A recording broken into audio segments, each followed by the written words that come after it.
All right, let's get going on Duke. Obviously, you saw the depth chart, very few changes on the depth chart.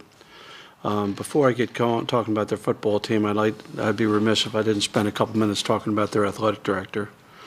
Now, Kevin White, their AD, who's also a vice president there, hired me at Notre Dame, probably one of the finest men that I've ever met in my entire life. He taught me a lot about college football. He taught me patience. When I went into Notre Dame, we talked about, taking a 5-year cycle to really get us back to where we wanted to be. And it's funny when I sit there and look at what's happened with Coach Cutcliffe at Duke. It almost mirrors the conversation that I had when I went into Notre Dame. Coach Cut's been there for now 7 years. His first year they win 5, second year they win 4, third year they win 3, fourth year they win 3. Finally, in the 5th year they go 6-6 and get to a bowl game and losing a bowl game. But finally at the end of 5 years, it kind of gotten them back on the map. And there, year 6, there they go, 10-2 regular season. 10-2 last year, great year.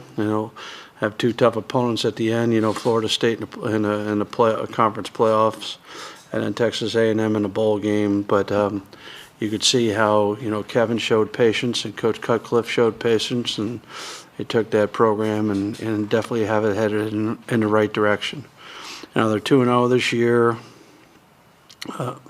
They're averaging 43 points a game. They do a great job on offense. They have over 500 yards a game. They 228 yards rushing, 281 yards passing. An interesting stat to show you that they self-scout. They've run the ball 85 times and they've thrown the ball 84 times. So they're obviously trying to get a good blend. Boone, their quarterback, he's been in the system now for 4 years. And to show you the progress he's made last year, I think he had 13 touchdown passes and 13 interceptions. This year after 2 games, he has 5 touchdown passes and no interceptions. Now you see where they're heading. Their wide receivers are loaded. I would have liked to have been the high school coach 4 or 5 years ago at Monroe High School. That job must have been an easy job, because Crowder, who might be as good a receiver as we play all year, and Blakeney were teammates. I think the guy who got it best was their high school basketball coach. They won because they won a state championship game with both being on the same basketball team. But Crowder's the smaller guy who's like I said, as good as you're going to go against. He's built like Tony, I'd say. Reminded me of Steve Smith. Played for the Carolina Panthers for a bunch of years. Polished routes, gets open deep, tough. I really like him as a player, whereas Blakeney's 6'6", 225, so, quite a compliment. And Eddie McCaffrey's kid, I know Eddie because we drafted him to the Giants back a long, long time ago. But it's interesting to see his kid. I'm going to have to look him up before the game and tell him some stories about his dad. But he's their slot receiver. And they got 2 running backs, Powell and Snead, who split time. They're both good players. Reeves has taken over at tight end due to the injury. He's 6'5", 255 pounds, and looks like what they're supposed to look like. And then on the offensive line, first of all, well coached. John Latina, their offensive line coach, associate head coach, worked for me for a few years when we were at Notre Dame. It doesn't surprise me that their offensive line plays well. He wouldn't want me to isolate any player, but if I had to call one out, I'd call Tomlinson out, their right guard, because he looks like a man on tape. He's a big person, but he also plays pretty well. On defense, they have a very similar approach to a lot of the teams we play against in the Big 12. Very conservative by nature, predominantly a 4-man front, 90% zone. We might see a little bit more in a man-to-man after the last week's game. But, a lot of cover 4, a lot of press, some 3-deep zone. Bend but don't break, don't give up the big play. That's their mentality. Now, obviously, they took a blow when they lost their linebacker Brown, who was an All-American, type of player. But Helton, who's been there, just as long, seems like he's taken over that leadership responsibility. Not only do you have, triple digits in tackles last year, but he's kind of taken those young guys under his wing at the linebacker position, and he gets a little help out there at nickel because Cash has been there for 4 years too. So between the two of them, I think that they can cover for the young guys that they're rolling through at the will position. Defensive end, they get DeWalden, Dijo, and Johnson at the ends, and then inside they're playing both Bruce and Ray. And the DBs, I could talk about all four of them individually. The one I'd like to stand out is because he's a pain in the butt as a kickoff returner as well, is Edwards. He's a very physical boundary safety, loves to run and hit. He likes to get into the mix, and he's dynamic as a kickoff returner. Singleton will be the field safety, and then they'll use Fields and Borders as the corners. Sometimes they play left and right. Sometimes they play field and boundary. It all depends on the tempo of the game. They do have good specialists. Martin started off as their kickoff guy, but lately Willoughby's done more of the kickoffs than him because Martin is their field goal kicker. By the way, he's 11 for 11 on extra points and 3 for 3 on field goals with a long of 49, so he just hasn't missed. Monday is their punt snapper. He's also their holder. Monday is their punter. He's also their holder. He stands kind of closer to the line of scrimmage than a lot of these other punters. They have a little different formation than a lot of the other teams. They don't have that shield that everyone's talking about all the time. There's no one in front of him. He's standing at 12 yards, but he's taking one step and getting the ball off in a hurry. Hennessy handles both the long snapping and the short snapping. I talked about Edwards over there as the kickoff returner, and guess which pain in the butt you think is the punt returner? Crowder, so they put their best player back there on punt returns, and he's only got one opportunity of the year because most people are trying to do all they can to have him not have the ball in his hands, but the one time he did touch it, he went for 19 yards. So they have two dynamic returners. They're sound on defense. They're well coached across the board. On offense, they've been on a roll now for over a year, and doesn't look like they're going to slow down. And I'm free.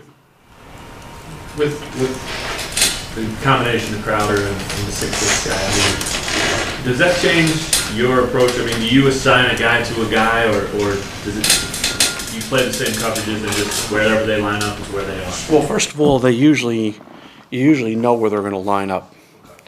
Because one guy usually lines up on one side and one guy usually lines up on the other side. I'd say, when they're not lined up where they usually line up, usually something's up. Okay, so usually Crowder is going to be on our right, and usually Blakeney is going to be on our left. So now you can design everything you do based off of that premise. When they put Crowder somewhere other than our right, there's something going on. He's not there just for window dressing. There's something going on. And usually you put McCaffrey in the slot and let's play. It's not a situation then where, you put your best corner on one guy or the other or anything like that. Well, if he's playing on our right, on their right, and that means on our defensive left, you can bet that I'm going to be in Dexter's ear all week long. Now, that doesn't mean they can't move him to the other side. I'm just saying, I watched the Indianapolis Colts for a bunch of years, and Marvin Harrison lined up as the right outside receiver on almost every play. And if he wasn't there, something was up. So it was a very good analogy. That's where he plays. That doesn't mean they'll put him in a slot. If he puts him in a slot, count on him getting the ball somehow. Normally he's going to be outside receiver, and they're going to do all they can to get him the ball as many times as they possibly can. Is there a different style of coverage you've got a 6'6" guy, and then you've got the 5'9". Yeah, they're different. They're different, but the thing is, Blakeney is a really good receiver, but with Crowder, we're talking about one of the best receivers. So you have to respect both of them, and you can't forget about their slot receiver either. It's a problem. This is a legitimate good group of wide receivers. It's not like you say, well, let's just take Crowder out of the game and not worry about the other ones, because you just can't do that. Coach, you guys haven't won an away game in a while. How do you gear your players up? How do you gear your players up to go to Durham? I think that when our players have already spent time looking at this matchup, and they see their players and our players, and they see how they play and how we play, and I think that our players have visual evidence on tape that they have a legitimate chance of winning. Now, if you tell me we're going to show up for a quarter and just be out there for the next 3 quarters, then we got no chance. Okay, so that can't happen. But there's visual evidence on tape based off of what they've seen last year and what they've seen these first 2 games, where they should expect to go down there they should go down there, with the anticipation of winning the game, not just hoping to win. That's what they should expect. After watching film from Saturday, what was the biggest difference that you saw from the first half and the second half? I used a word the other day, but I really think it's the appropriate word. It might sound like a coach's phrase, but it's really the right answer. We just didn't finish. And finish doesn't have to just be finish a game. It could be finish plays. I mean, the finish has a kind of broad things, but there are a lot of things that, we're really close to a lot of plays. But guess what? Really close isn't good enough. We're really, really close to some sacks. We're really close to another 3 or 4 touchdown passes. We're really close to a couple of, easy big runs. We're really close to, having them in dire straits. But that doesn't make a difference. It's what really happens, not what you're really close to.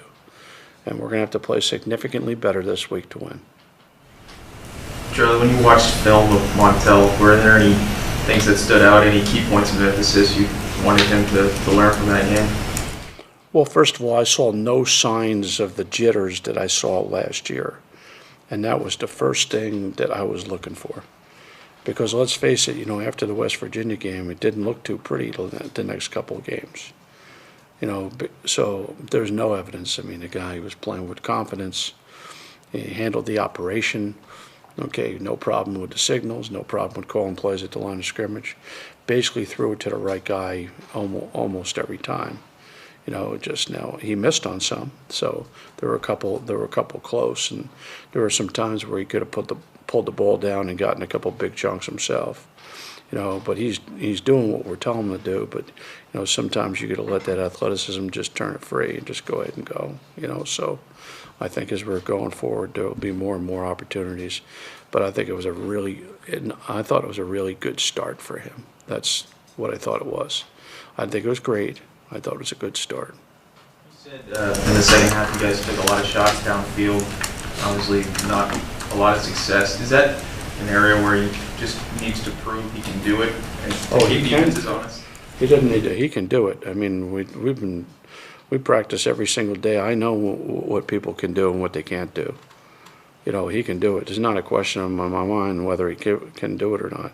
It's a combination of him doing it and us putting him in a position to do it too. So it's a combination of the two of them. And we'll try to do better as coaches, and he'll try to do better as the quarterback, and see if we can't get, we were really stressing pass efficiency. Now, the fact that he threw 3 touchdowns and no interceptions, that's a great thing. And none were in their hands now. It wasn't like they were any close. I mean, so that's one stat that, we're not talking about. The fact that, he's 3 touchdowns, no interceptions, that's big, so. But we're not content with 50% completions. It's an improvement over last year, but it's just not what we're shooting for. Charlie, you mentioned a couple of times this week, this is a strength versus strength game for you guys. Mm-hmm. Is that specifically their receivers against your secondary, or is there something else you're looking at? That's probably a pretty good place to start. I mean, I think that on their team, now I can talk about just about every position. Okay, but if you look at their team, your team, the people that are the most dynamic on their team are their wide receivers. It also happens to be the position that we feel the best about on our defense. So, something's going to have to give here. And, I'm rooting for the good guys. Along with that, you mentioned Jacory in Texan game. Do you expect him to see a bunch of action this week after what Dexter did? Well, he's going to get a bunch of action from me. That I can promise you. And then when the game comes around, I think that all those DBs are going to get tested. I don't think they're going to shy away from Dexter either. I mean, that's not, they have a lot of confidence in their passing game. I think they'll all get tested. I don't think you have to question whether or not they're going to test you in the passing game, because they're going to. You might have been somewhat kidding, but you said you might just show your team the first quarter. Yeah, I was a liar. No, what we did do is we showed them a good play tape and a bad play tape. Okay, and what we did is we showed them the bad plays first. So we came in, they're all feeling okay, we won everything, then you just show bad play after bad play. You want to know why this game wasn't buried, fellas? You want to know why you didn't win by 50? Okay, here's why you didn't win by 50. And you just go and show them play after play that, that they look and say, and then, now that you've just driven them to a new low after a win, now you flip the switch and say, okay, now here's all the good things we did in the game. And you show them play after play after play. Trust me, there's a whole psyche involved with Sundays. People don't understand how important Sundays are. Sundays are one of the most important psychological days of the week. And by the time they left on Sunday, I think that they all saw missed opportunities, but they all saw positives too, and saw that there's a chance for us to do some good things. Yeah, you said that was your message, that they could sulk and feel sorry for themselves and listen to how they only beat SEMO by 6, or enjoy the win and go on. Were you pleased with their choice in that decision? I don't know what they did Saturday night, Matt. I could care, I didn't get any calls from the police. That's all I know. So, but the most important thing was when he left on Sunday, I was content that we were on to Duke, and and we need to play a much more complete game to have a chance to win against a good team like Duke.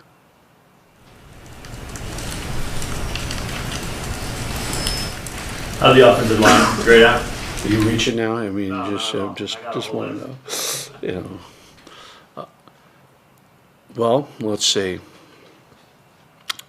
Rushed for what did we rush for in a game?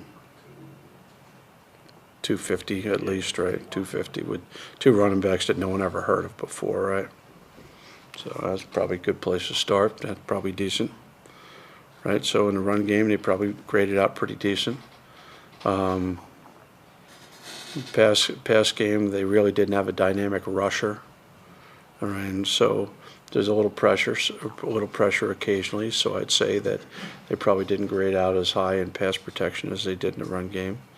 But I'd say the run game, they probably graded it out pretty well. I think you asked this on Saturday, but Well, why don't you ask me now then? Kat Connie was the first female Big 12 referee to officiate a Big 12 game. How would you assess her officiating? I just walked up to her before the game and I said I congratulated her and said, make everybody proud of you. That's all I said to her. And you said before that you would watch your language around her. Doesn't make any difference what I said before. I just said to her before the game, congratulations, and I said, make everyone proud of you. That's what. This will open doors for more female referees? That's irrelevant to me.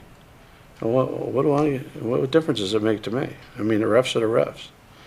They're the bad guys anyway. I mean, it doesn't make a difference who they are, But I could care less. I mean, did you notice her in the game? Okay, then she obviously did okay. Because when you notice a ref, okay, when I notice a ref, it's because it's something you disagree with. I didn't notice her, other than when I looked her up before the game to congratulate her and tell her to make make everyone proud. Coach, how did the defensive line grade out? Well, I think that they're a little disappointed that we didn't, bring the quarterback to the ground, as far as sacks go. I think that was one area, our Bucks were in position, a bunch of times, and it just didn't happen. I think that we have to make sure that we can get pressure with 4 guys because if we can't, that was the point of emphasis actually on Sunday's practice. Sunday we actually practiced, and a point of emphasis is we can't just blitz every time we want to get pressure. We have to disrupt the passer. You don't have to necessarily just get sacks. We have to get pressure. So we were a little disappointed on that end. Other than that, they're pretty sound. They're pretty sound in what they were doing. Remember, until the fourth quarter, it's 3-and-out city. Just 3-and-out, 3-and-out, 3-and-out, 3-and-out, 3-and-out, 3-and-out. The one score they have was after the blocked field goal and a 15-yard penalty, where they get the ball down on the 20-yard line. That's the one score they had. So until the fourth quarter, I mean, the defense had played a pretty dominant performance. Michael Cummings was in the game for 2 of your biggest plays in the fourth quarter. What do you envision his role as this year? Probably expanded from that. He'd probably get more action than that, and is not just going to come in the game just to run the ball. He's not just like a wildcat quarterback because he can throw it. I think that, Michael can be utilized as a weapon because if every time he comes in, they all of a sudden go play the run, now you really got something here. The intent was to use him more, but the game didn't play out like that. We'd like to, he's involved in the game plan, but there are a lot of things in the game plan that we never really got to, too in depth. I think that those things will be exposed more and more as we go forward. But it'll be on a weekly basis. It won't be like every week we say, okay, how are we going to play Michael? Montel's the quarterback. Michael's the backup. So we'll just have to wait and see how it goes. You mentioned on Saturday that sometimes success can bring a shock. Is that something you have to address with the team at all? Say that again? You mentioned on Saturday that sometimes success can bring a shock with it. Is that something you have to address going forward, or is that just an experience? No, it's just the first time it's happened here in 3 years. So, I mean, it was new to him. I mean, it was really new to him. Like, well, what do we do now? Now, what do good teams do when that happens? They keep on laying the wood to them. That's what they end up doing. Okay, so that's the teaching point was, okay, you got to this point, now just go bury them. That was the point. They're kind of like, oh, okay, we're up 24-0. What happens now? I mean, they've been down 24-0, but up 24-0, that is not something that they've experienced. So, it was very easy to teach off of that because it was on tape, very transparent, very easy to see. Going to talk about cornerbacks, from play to play, having to have short memory and all that. Did the fourth quarter do anything to the psyche of your secondary? I mean, No. As a matter of fact, we'll have a lot of fun with them here in the next couple of days. So, if nothing else, you take a position that you have a lot of confidence in. It gives you a chance to get on them pretty good, which I've been doing for the last few days. I'm not waiting for today for that to happen, in case you're wondering. But look at, that's not the best passing team we're going to go against, and that number one had a big day. Okay, he did. Now going in forward was the guy who made the most plays, but number one had the big day. So going forward now, what are you going to stop number 3 and forget about 17 and 87? And while you're at it, you better keep an eye on this tight end or these backs that occasionally they run right down the chute. So I mean, there's things that you can't fall asleep on. Just like the quarterback in our first game against Elon, he hardly runs the ball at all. So that everyone watches it and says, okay, this guy isn't going to run. And then he goes against Troy and they're down 14-3. And then the next 2 scores are him running the ball. And one for 30 yards, another one for another 6 yards. So, I mean, you can't just take anything for granted. Sure, this is probably going back a little bit to when you first got the job at Kansas and Duke. Obviously, a minority of schools that basketball is the biggest thing on campus. Do you think there's a stigma among football coaches about taking a job where basketball is undoubtedly number one? I don't know what David thinks. I mean, he's got Coach K, and I got Bill Self. I mean, does it get any better than that? I mean, you're talking about arguably the two of the best coaches in America. You know, from my standpoint, I hope basketball wins every game every year, regardless of how we do. And I would just like to utilize. I appreciate the support I get from Coach Self and their basketball team, but most importantly, I like to utilize their success to help, you know, use that as, you know, something to shoot for, and definitely use as a recruiting tool. You know, you can do one of two things. You could feel like a second-class citizen, or you can play into it. And I totally play into it, totally. I don't look at it that at all. I'm more than content with that, with our basketball team competing for a national championship every year. I just want to get our team to where we're winning more than we're losing on an annual basis. That's what I want to do. I want to be winning more than we're losing on an annual basis. And when we get to that point, you can ship me out of here. But I don't want to do it once. I want to make sure we got that set. Once we get that set, you can pack me up and send me out if that's what you want to do. Duke and Kansas, I mean, there's probably a different set of circumstances, different geography, but if you look at Coach Cutcliffe's kind of 5 years or 6 years at Duke and what's worked out for him. I know that years 3 and 4, he won 3 games. Did you know that? I mean, so was he lighting the world on fire at that time? I mean, what he did was he put in a plan. You know, recruited. You know, got guys he can get into Duke, you know, which is not the easiest thing to do.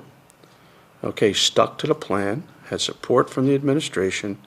Okay, didn't waver, you know, when people were saying, well, where's this heading? And all of a sudden, year 6, they go win 10.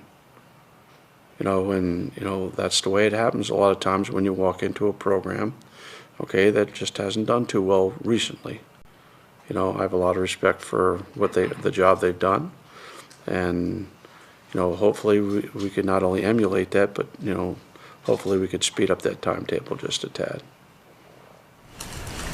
You mentioned recently that you hired him at Notre Dame and obviously know him very well. Over those years, I mean, he's obviously known for working with Peyton and all that stuff, but over those years, are there things that he does offensively that just remain constant, or does he kind of change with his personnel and whatever he has to do? I don't follow him. Yeah. Not one bit. Are you seeing, when you watch this team, are you seeing stuff that rings familiar? Well, I mean, that wasn't the offense he was running it's a different offense. So I mean, just like everyone else, he's running a version of the spread. You know, that's what's in vogue now. But it wasn't the same offense. Might be the same terminology, but it's not not the same deal. You know, you remember now, 5-10 years ago, there was a lot more power football, especially in the SEC, where you know he spent the majority of his time. You know, both at Tennessee and at Ole Miss. You know, it was power football. You know, that's what the game was. You know, Deuce McAllister. You know, that's those days right there. You know Deuce, right? Okay, good. The players were saying after the game Saturday that the league went away because they lost focus on the sidelines. Were you aware of that? Or if not, how do you address that this week? The players should just shut up. That's what the players should do. Now, they should be happy they won the game, and they don't need to comment on focus. They don't need to comment on the crowd. They should comment on their play. That's what they should comment on, because I've never big on people making excuses.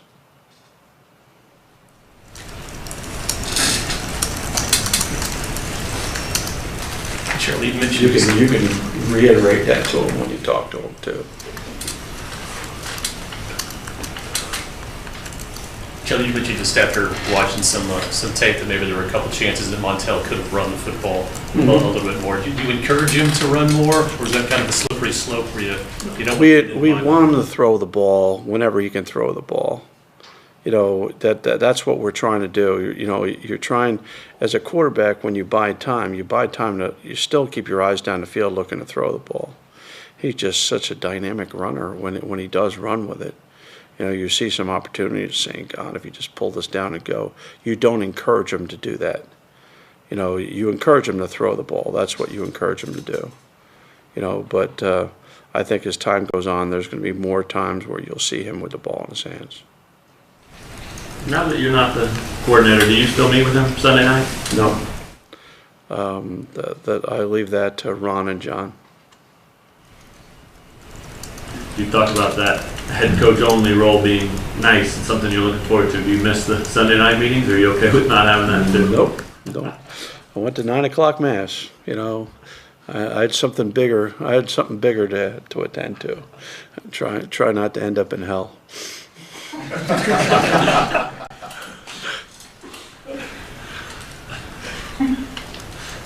And that is definitely bigger. I'll follow that with a question. You've asked enough anyway. See if anyone else has any.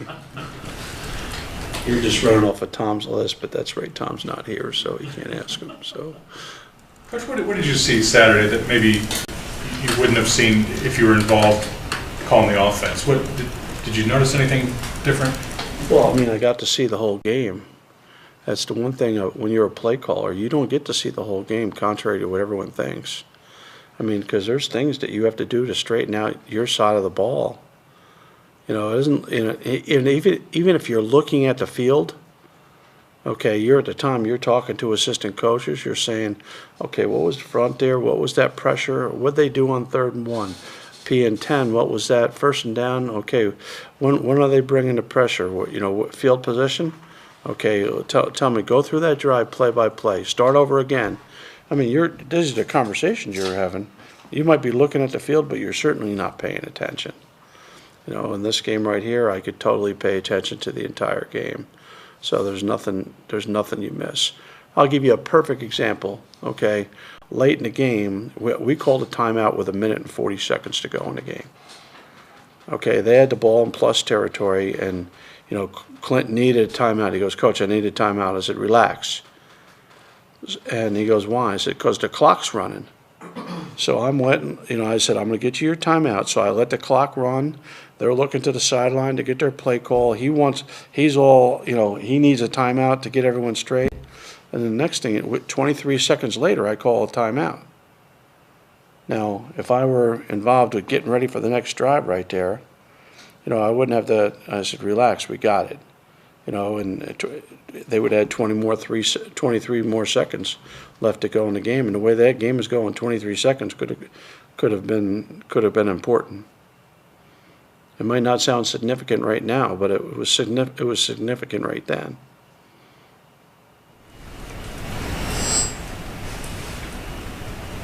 Any others? We hadn't had an update on Demani Mosby. Is he likely a redshirt guy now since he got here later? Or Not necessarily. Coach, how good of a barometer is due the second game of the season to kind of find out where your team is right now? I think that this would be a big win for our program. That's what I think it would be, a big win. First of all, as it was so nicely worded before, we haven't won on the road in an eternity. So to go ahead and get that out of the way, the second game of the year, to get that one behind you, not only would it bring you back here 2-0 with 2 home games coming up. Okay, not only would it do that, but on top of everything else, that's one more thing that's put behind you that you're not worrying about anymore. So I think that, look at the season doesn't end with a win or a loss, but this would be a big win for our program.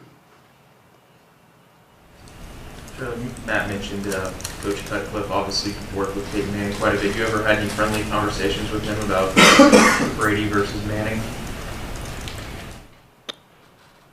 I'm biased, so I wouldn't have that one because I would disagree with him. So I have a lot of respect for Coach Cutcliffe, especially with dealing with quarterbacks. But his quarterbacks were named Manning, and mine were named Brady. One first name, one last name. Okay, it's a different style of offense. It's not that they were running versus what we're running, but all those guys had a lot of success. A lot of that has to do with they're good. That's why they had a lot of success.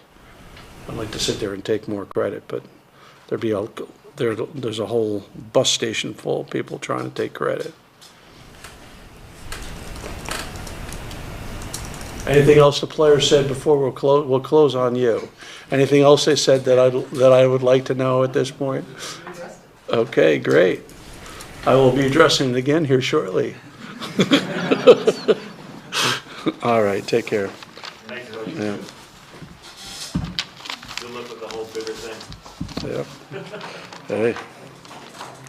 See the looks I get it when I go at the mass at 9 o'clock at night from the students.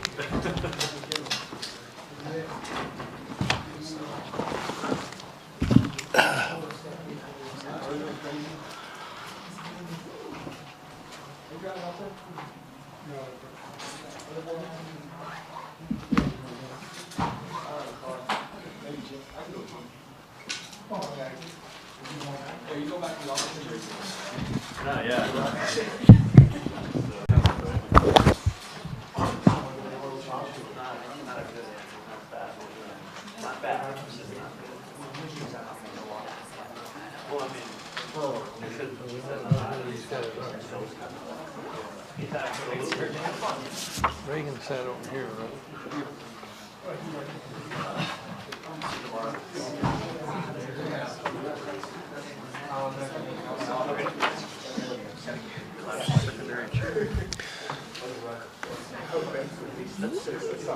Offensive and defensive coordinators John Reagan and Clint Bowen will be next on the Kansas press conference.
Clint, we just talked with Coach Weis about the secondary and kind of that fourth quarter, and he seemed to smile pretty big about the opportunity that gives him and you guys to kind of knock them down a notch and say, hey, you think you're that good? Well, look what happened. Are you in that camp too? And is that a good thing where obviously it came to win, so you can use that as, hey, let's remember to tighten this up?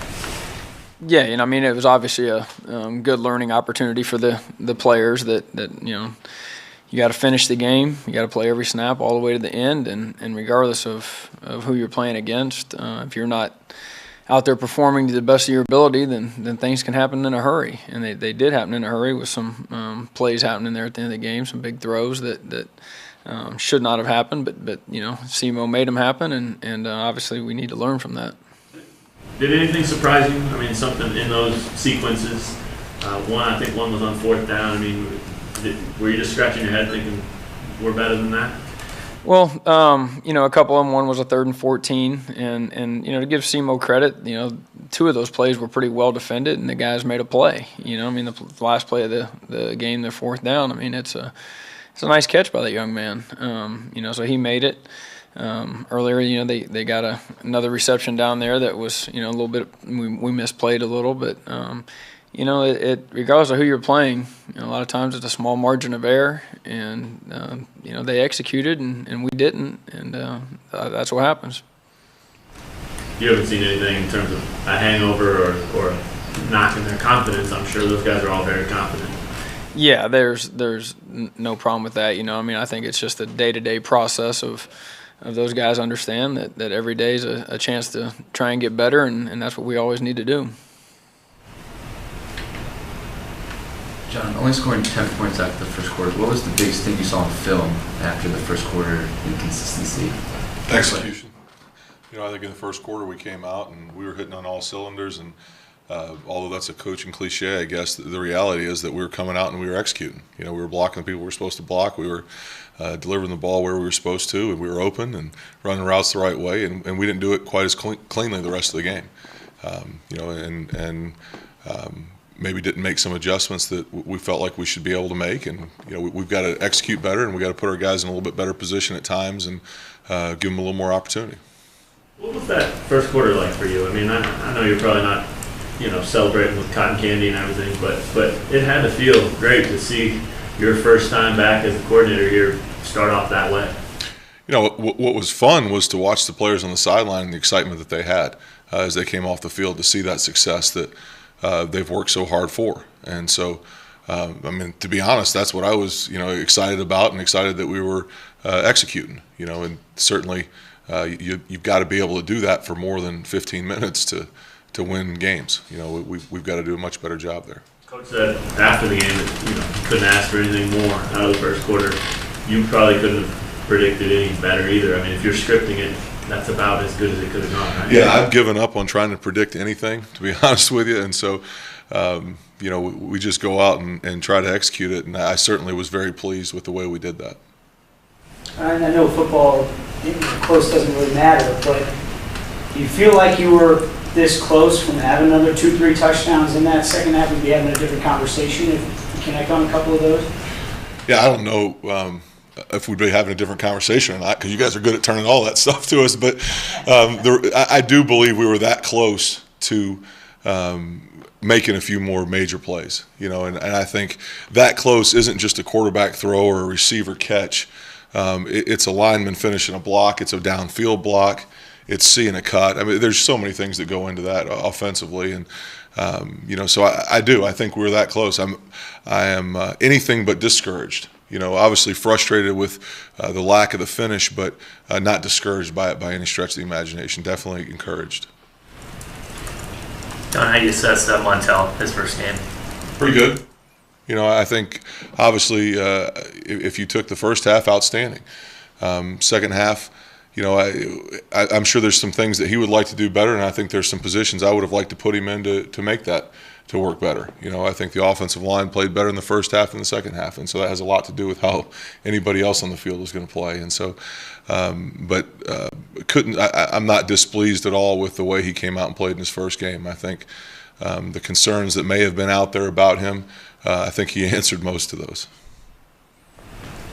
When you're looking at the O-line on the film afterwards, obviously, do you break it down, pass protection, run blocking, and then grade it that way, or do you grade it as a whole, or how do you grade it? Well, I mean, you look at every single play individually, and so it's like a test question on every play, you know, and so you look at that, and certainly I think that there were certain guys that played better in one aspect of the game than the other, and but at the same time, I think in general we're going to have to play a little bit better and finish more, as Coach has mentioned all week to our guys and to us, that we're going to have to finish a lot better.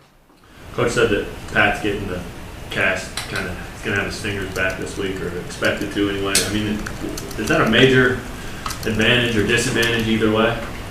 Absolutely. Yeah. Go ahead and write without your fingers. You know, and I mean, it's like any of us, you know, now you find a way to make it work otherwise, but not to have your fingers at all on a hand basically gives you a club, which is what he had, and makes it a lot more difficult to be successful at just about anything that you're doing. Clint, Coach described this as strength versus strength. Their receivers against your guys' secondary. Do you feel like this is kind of a big litmus test for your guys, your secondary, to see where they are? It is. They are, very talented at wideout. The Crowder kid is, I think, an exceptional player. Blakeney is on the other side, a big, tall target that does a nice job, and then McCaffrey on the inside is a good target, and their tight ends are capable players. So it is. We're happy with the way our DBs are progressing and what their potential are. So in a lot of ways, I guess it could be considered a matchup of what would be our strength against what is part of theirs, although they run the ball extremely well. Is their two tailbacks and their O-line do a nice job of running the ball. But there's some good matchups out there, and our guys are going to have to show up ready to compete. Is it good timing for a group of receivers like that, with the fourth quarter kind of fresh in your DB's mind? I guess it is. I'd prefer they not have anybody, but it is. I think our guys are had some success. We ended up with the 3 interceptions in the game, so guys got to make some plays, and Dexter had the 2 PBUs on third down and made some nice plays, but at the same time we gave up some plays that didn't need to happen. So with that being said, I think they're motivated and they know who we're getting ready to play against. What is it about Boateng that made him ready to do what he did game 1 as a true freshman? Well, he's a gifted kid. He has the necessary skill set to play corner. He has quick feet. He can turn his hips. He can run. He does all that. He has good awareness and instinct. So, and at the corner position, a lot of times that's about not a lot of times it's about physical ability, and he's fortunate to have some of those skills. John, this might be a reach. I'm sure it is, but that's what I do. Whether I have my fingers or not. You were in a unique position last year to see Kansas play on the road, and the streak, everybody knows what that's about right now. Did you learn anything about the psyche of that, or from your Rice players, or anything about what a team that's going through a stretch like that is dealing with, or again, am I reaching dramatically? No, I mean that's obviously part of the story right now. I think that not from playing against Kansas did I learn anything. At Rice we had a similar streak. I don't even know exactly what it was, but it was winning games on the road and conference play, I think is what it actually was. And really to win on the road, you have to do the same things you have to do at home, just better. And so you have to execute, but you have to execute at a little bit higher level of consistency. As Clint mentioned earlier, that margin of error goes down a little bit on the road because you don't have people behind you. You don't have the comforts of what you're used to. You're in a different environment. And so, but ultimately, it really comes down to executing on the football field, whether you're playing in Duke or Hawaii or Houston or Kansas. And we've just, in my opinion, that is our focus, is to go out and execute our offense as well as we possibly can, and to make some major strides from a week ago to this week. Hey, Clint, there's been a lot of talk about Duke's wide receivers, but obviously they can run the ball as well. And the quarterback's pretty mobile. What kind of pressure does that put on the defense when they're multifaceted like that? Well, it does. They have great balance in the run-pass game, which does keep you honest, and they also do have the threat of the quarterback run game, which, not the defensive terms, gives them an extra gap, so to speak, an extra guy to defend, and he's a capable runner. So when when the team has really skilled players or threats at all levels, at the outside of the wide receiver position, the O-line can block. They threat a QB run game and run game. It just forces you to truly stay balanced. It'd be easy to say, why don't you just take out the 2 wideouts? Well, the run game keeps you from doing that. You'll be a guy short in the box, so it keeps you balanced. It keeps you having to defend all aspects of the game, which is why they've been successful the last couple of years. John, Charlie had mentioned a little bit that Montel maybe had a couple of big plays where he could have tucked it and run, that he decided not to. Did you encourage him to do so, and how do you do so without him taking maybe some unnecessary risks and getting hurt? Yeah, I think with Montel, we encourage him to do a lot of things. I don't think that's one that we need to. I think we just need to keep encouraging him to make the best decisions he can make in the time that he's making them. And I think he did a pretty good job of that. Certainly, he's back there with the ball in his hand to throw it down the field. And so when the opportunity presents itself, that's what we'd like him to do. When that disappears, he's done a pretty good job of tucking it and running. I think that's a slippery slope when you try to tell a quarterback what to do is very similar to try to tell a running back where he should run. There's a general idea of where you think it should be, but you're not sitting there in that moment, and there's no rules for it. It's a decision that guy's got to make at that time. John, when Todd was here at quarterback, he was a slippery guy, but when he scrambled, he was still looking to throw, and it seemed like his receivers knew as soon as he broke that they were going to make a move to get open. I'm curious, is it different if a guy has a tendency when he gets in trouble to tuck it and run that they need to look and block, and what that chemistry is like between the wide receivers and the quarterback? No, I think the chemistry is always there. I think that our guys know that Montel's looking to keep plays alive with his feet, and they know what mode to go into when he breaks the pocket, and when things are going to go that direction. I think you'll see, it didn't just happen overnight for Todd either, and so I think you'll see as time evolves here that those things will happen a little bit more, and they happened the other night a couple times as well. So I think you'll start seeing more and more of that as it needs to happen. I guess that was kind of what I was asking, because Nigel, the catch that he made, would that be one of those types of Yeah, there were a couple third down conversions. Nigel had one. I think Tony had one on the far sideline, and there were a few times during the game where those opportunities presented themselves and plays were made there. Along those same lines, you and Coach Weis both said, hey, pretty good start for Montel. What did you see from him in terms of mindset, demeanor, his kind of taking it all in, starting Sunday night? Did you like what you saw in the way he kind of came back and got ready for this week? Absolutely, to this point. I mean, I think that what I saw on Saturday is exactly what I was kind of hoping to see. And then Sunday to come in and make the corrections and see the things that he could do better. And then, to get together and start meeting here and get things going today, I think he's headed right in the right direction. I think he knows exactly what he needs to do. It's nice that he had the opportunity to do it some last year. He knows what he needs to do and what not to do this year in those preparations, and look forward to him just getting better this week, along with the rest of our offense. I mean, we all need to take that approach. John, Keon Houghton starting his first game in center. How'd you grade him? Good. I think that there's some things you worry about at the center position that everybody takes for granted, and thankfully, for a lot of reasons, there weren't any balls on the ground and no errant snaps and things like that. I mean, we had a couple little miscues, but all in all, I thought that for a guy who had never played in a Division I game and played at that position, certainly at this level, I thought he had a decent game.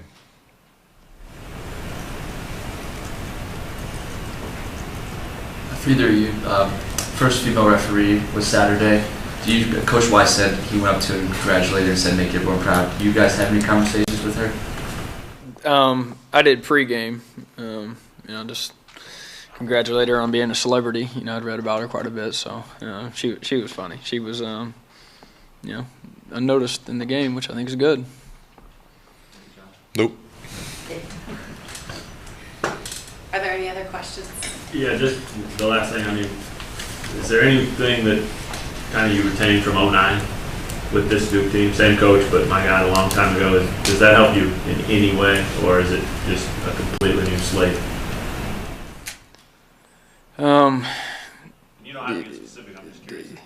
Yeah, no, I mean, you remember in that 2009 game, they came out like gangbusters. I think they hit us on a screen right away and a QB draw for a touchdown to open the game up on the opening drive before we settled in. I think we ended up giving up a touchdown, a field goal after that. I think it was 16 points at the end of the game. But no, they came in here ready to go. And, luckily the offense moved the ball quite a bit on them that day and scored some points, and we got settled in. But I remember they came in here ready to go. I mean, from my perspective, they were a really well-coached team. They're a really sound, fundamental team. But I don't think there's any replication of anything we're going to carry over other than that, and to expect that for sure. Anything else? Thanks, guys. Thanks. Thanks.